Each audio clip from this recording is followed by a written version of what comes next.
رمضان سن 3 ہجری کو مدینہ منورہ میں حضرت علی اور بی بی فاطمہ کے گھر امام حسن کی پیدائش ہوتی ہے۔ نبی صلی اللہ علیہ وآلہ وسلم کو جب خبر ملتی ہے تو آپ تشریف لاتے ہیں اور اپنے نواسے کا نام حسن رکھتے ہیں، جبکہ شعبان 6 ہجری کو امام حسین کی ولادت ہوتی ہے۔ نبی اپنے دونوں نواسوں کا نام حضرت ہارون علیہ السلام کے بیٹوں کے نام یعنی شبیر اور شبر کے نام پر رکھا، اور یہ ایسا نام تھا جسے اللہ نے اہل عرب کے ذہنوں سے چھپا رکھا تھا۔ آپ نے فرمایا، حسن اور حسین جنتی ناموں میں سے 2 نام ہیں۔ امام حسن اور حسین امام الانبیاء محمد صلی اللہ علیہ وآلہ وسلم کے آغوش رحمت میں پرورش پائی۔ نبی نے خود اپنے دونوں نواسوں کی تربیت فرمائی۔ آپ کو اپنے نواسوں سے بے پناہ محبت تھی۔ حضرت انس رضی اللہ تعالیٰ عنہ روایت کرتے ہیں کہ نبی جب سجدے میں ہوتے تو امام حسین آپ کی پشت پر سوار ہو جاتے، لہٰذا آپ اپنے سجدے کو طویل کر دیا کرتے تھے۔ ایک موقع پر جب آپ سے عرض کیا گیا کہ اے اللہ کے رسول، آپ نے سجدہ لمبا کیوں کر دیا تھا؟ تو آپ نے فرمایا، مجھ پر میرا بیٹا سوار تھا، اس لیے جلدی اٹھنا مناسب نہیں تھا۔ نبی صلی اللہ علیہ وآلہ وسلم نے اپنے دونوں نواسوں کی ایک عظیم فضیلت بیان فرمائی جو خصوصی طور پر امام حسن اور حسین کو اللہ کی طرف سے عطا کی گئی تھی۔ حضرت حذیفہ بیان کرتے ہیں کہ میں نے ایک دن نبی کو بے انتہا خوش دیکھا تو پوچھا کہ اے اللہ کے رسول، آپ کی اس مسرت کی کیا وجہ ہے؟ تو آپ نے فرمایا، اے حذیفہ، آج ایک ایسا فرشتہ نازل ہوا جو میرے پاس اس سے قبل کبھی نہیں آیا تھا۔ اس نے مجھے میرے بچوں کے متعلق مبارکباد دی اور کہا کہ فاطمہ جنت کی عورتوں کی سردار ہے اور حسن اور حسین جنت کے جوانوں کے سردار ہیں۔ یہ دونوں شہزادے رسول اللہ کی آنکھوں کی ٹھنڈک تھے۔ حضرت سعید بیان کرتے ہیں کہ وہ رسول اللہ کے ساتھ ایک دعوت کے لیے نکلے۔ حضرت حسین گلی میں کھیل رہے تھے۔ رسول اللہ آگے بڑھے اور اپنے ہاتھ پھیلا دیے۔ امام حسین ادھر ادھر بھاگنے لگے۔ رسول اللہ ان کو ہنساتے رہے یہاں تک کہ ان کو پکڑ لیا۔ آپ نے اپنا ایک ہاتھ ان کی تھوڑی کے نیچے اور دوسرا سر کے اوپر رکھا اور بوسہ دیا اور فرمایا، حسین مجھ سے ہے اور میں حسین سے ہوں۔ اللہ اس سے محبت رکھے جو حسین سے محبت رکھتا ہو، اور اس سے بغض رکھے جو حسین سے بغض رکھتا ہو۔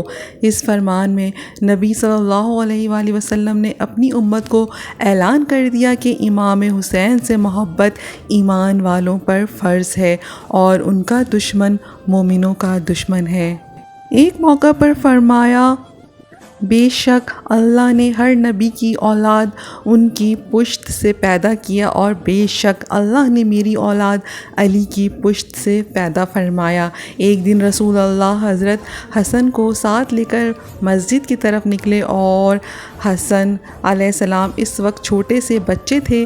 رسول اللہ مسجد میں ممبر پر چڑھے اور لوگوں کو بتایا کہ ان کا یہ بیٹا سردار ہے جو روئے زمین پر پائے جانے والے سب سے معزز گھرانے سے تعلق رکھتا ہے، اور بے شک اللہ اس کے ذریعہ مسلمانوں کی 2 بڑی جماعتوں میں صلح کروائے گا۔ امام حسن کی برکت سے اللہ ان دونوں جماعتوں کو آپس میں ملا دے گا اور جنگ اور لڑائی کا خاتمہ ہوگا۔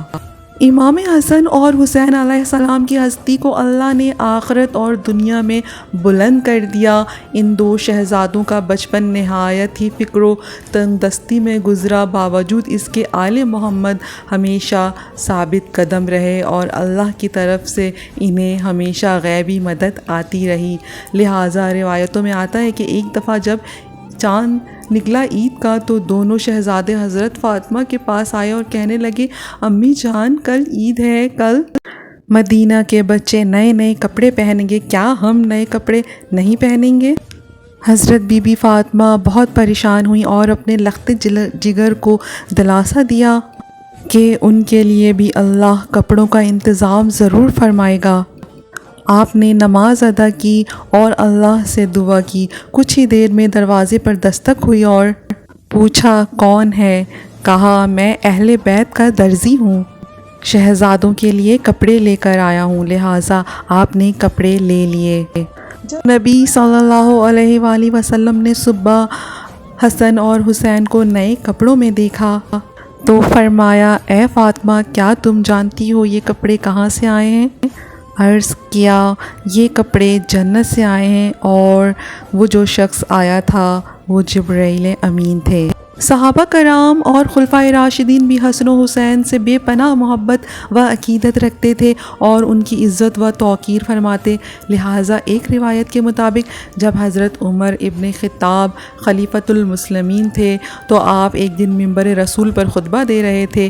حضرت امام حسین آپ کے پاس آئے اور ان سے کہا کہ آپ میرے نانا کے ممبر سے نیچے اتر جائیں اور اپنے والد کے ممبر پر تشریف لے جائیں۔